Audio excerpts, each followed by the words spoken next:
Il y a de cela quelques semaines, nous nous étions penchés sur l'analyse d'une maquette de L1 STAPS, et dans notre série de vidéos sur cette filière, nous avions également à plusieurs reprises évoqué le sujet des masters EOPS.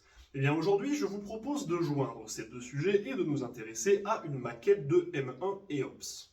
De la même manière qu'avec notre vidéo sur la maquette de L1, je précise que le modèle que je vais utiliser aujourd'hui n'est que celui d'une université.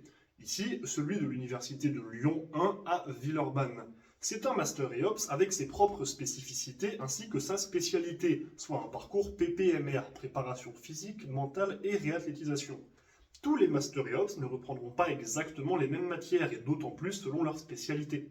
Je précise également que le document que je vais utiliser est disponible gratuitement sur internet et que je vous ai mis le lien en description de cette vidéo.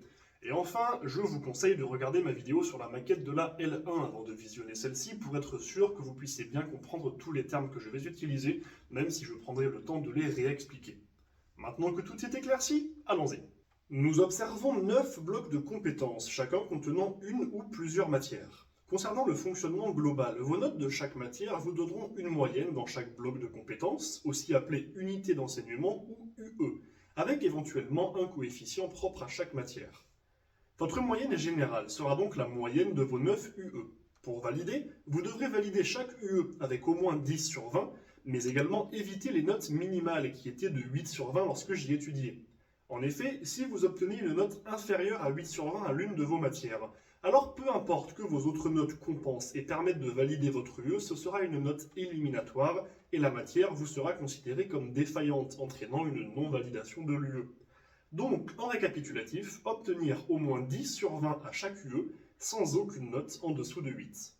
Maintenant, penchons-nous plus en détail sur les matières qui composent chaque UE.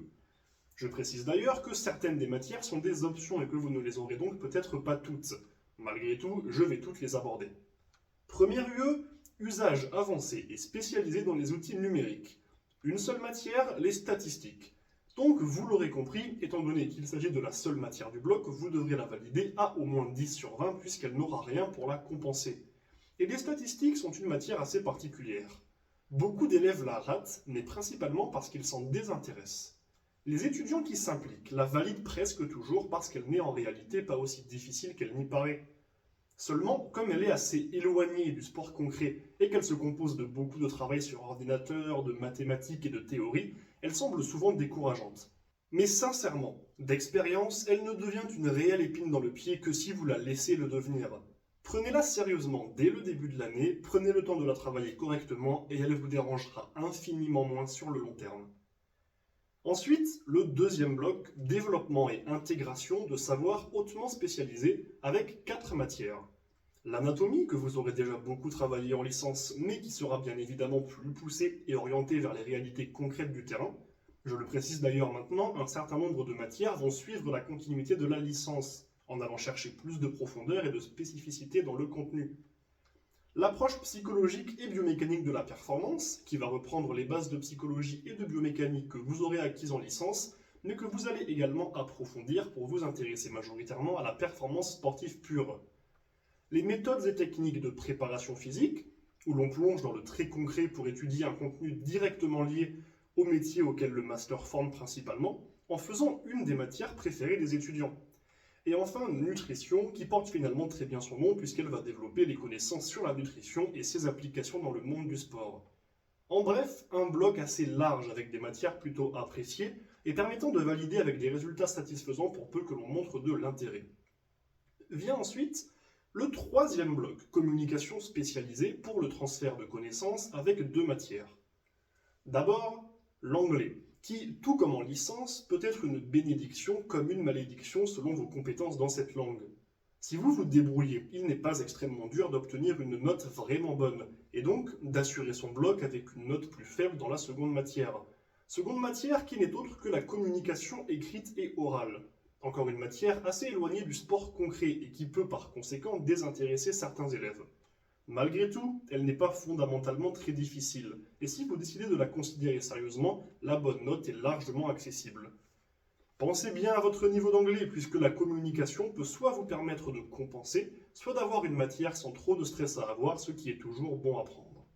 Passons à la 4e UE, appui à la transformation en contexte professionnel.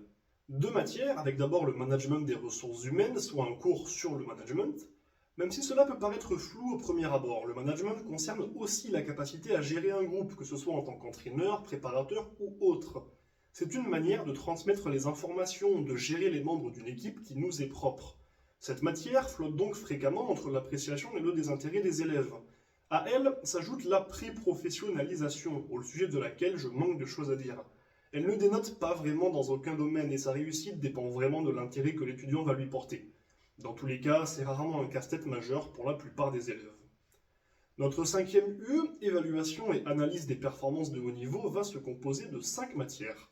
En premier lieu, l'évaluation des qualités physiques et mentales. En tant que coach ou préparateur, le testing est à la base de toute forme de développement et pour rendre cette base aussi solide que possible, un cours entier lui est dédié, tant sur les méthodes de test physique que mentales. Une matière relativement concrète qui apporte un contenu vraiment pertinent à transférer sur le terrain. Ensuite, l'imagerie et techniques de préparation mentale. En effet, la préparation mentale joue un rôle dans la capacité à développer les athlètes et l'imagerie en est une méthode. Donc, un cours visant à vous présenter différentes techniques peut élargir votre répertoire et vous permettre d'être plus pertinent dans vos interventions, c'est plutôt logique. Encore une fois, une matière qui a beaucoup à apporter, même si vous ne vous destinez pas à une carrière de préparateur mental pur.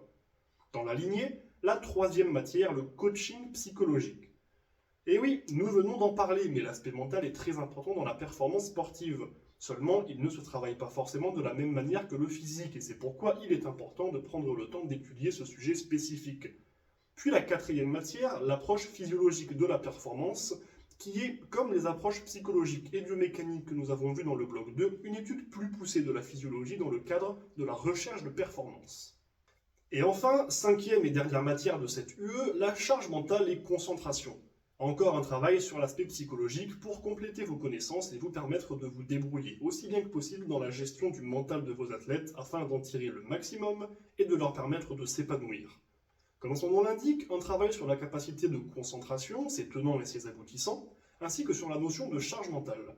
En résumé, un bloc assez dense et large avec beaucoup de possibilités de rattraper des points en cas de loupé sur un examen, mais surtout des matières souvent considérées comme intéressantes et importantes pour le terrain.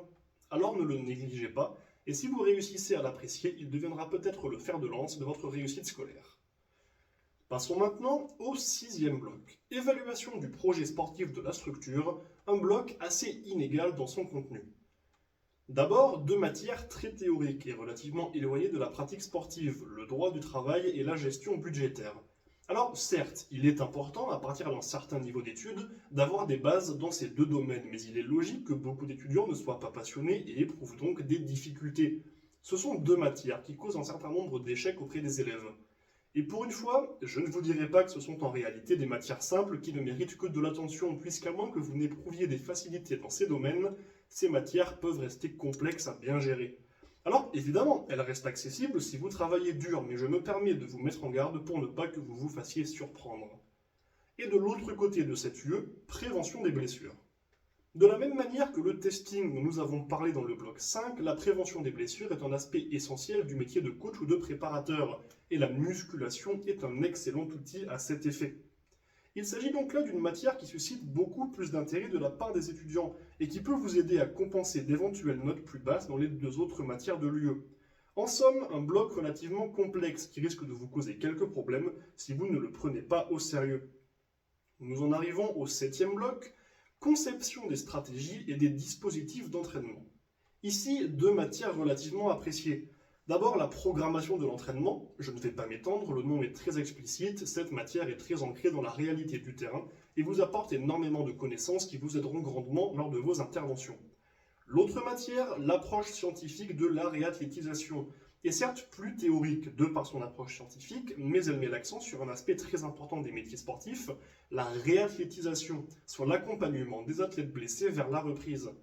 Une autre matière très importante et plutôt appréciée qui vous apporte encore une fois des connaissances diverses pour élargir vos compétences sur tous les domaines touchant à l'entraînement et à la performance. En bref, un bloc qui ne devrait pas vous poser trop de problèmes si vous arrivez à y porter de l'intérêt, ce qui se fait assez naturellement. Le huitième bloc se nomme encadrement et formation au service de la performance et est composé de 5 matières. 1. Le développement des qualités physiques. Une fois de plus, une matière résumée par son nom, un travail concret sur les capacités athlétiques et les moyens de les développer, soit un point central dans les métiers de préparation physique. 2. L'approche psychologique et biologique de la fatigue. Comme évoqué au début de cette vidéo, le Master EOPS rentre en détail sur certains points vus en licence, et la fatigue en est un. Un apport concret et sincèrement passionnant sur la manière de travailler autour de la fatigue et de la gérer, tant sur le plan physique que mental. 3. Intervention dans le milieu professionnel. Une des matières, si ce n'est la matière la plus concrète de la formation, puisqu'il s'agira d'une certaine manière de la continuité de la pratique d'intervention en licence. Du travail sur le terrain, des débriefs et des connaissances mêlées à des expériences concrètes sur la manière d'intervenir auprès d'un groupe. 4. L'imagerie motrice et performance.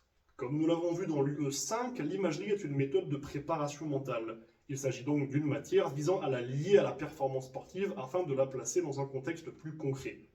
Et 5. Intervention dans le domaine de la préparation physique. De la même manière que l'intervention en milieu professionnel dont nous venons de parler, cette matière se veut un développement de ses capacités à agir correctement sur le terrain pour un préparateur physique. Il n'y a pas beaucoup plus à dire, son nom est relativement exhaustif. Dans l'ensemble, un bloc très chargé mais possédant des matières franchement intéressantes et des connaissances utiles sur le terrain, et par conséquent, un excellent outil pour votre réussite scolaire mais également professionnelle. Et enfin, le 9e et dernier bloc, pilotage du projet sportif au service de la performance, composé de 3 matières. L'intervention et analyse de situations professionnelles, qui porte très bien son nom et qui est en général une matière moyennement appréciée par les élèves, selon la proximité des sujets qu'elle aborde avec le terrain. La méthodologie de la recherche, qui prépare les étudiants à un mémoire de recherche et qui peut être autant appréciée par les étudiants qui veulent se lancer dans la recherche, que détestée par ceux qui ne souhaitent absolument pas en faire. Et enfin, le pilotage de projets de recherche au service de la performance, qui contribue également au travail de recherche en apportant des connaissances supplémentaires sur ce sujet pouvant se révéler épineux. Globalement, un bloc assez théorique dont l'appréciation dépendra de la relation de l'étudiant avec le travail de recherche. Voilà pour ce tour d'horizon des différentes unités d'enseignement du Master 1 EOPS, spécialement celui de Lyon 1.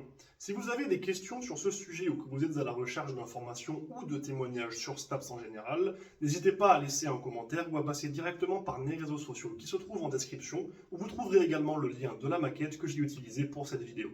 Sur ce, bon entraînement et n'oubliez pas, rendez-vous fiers.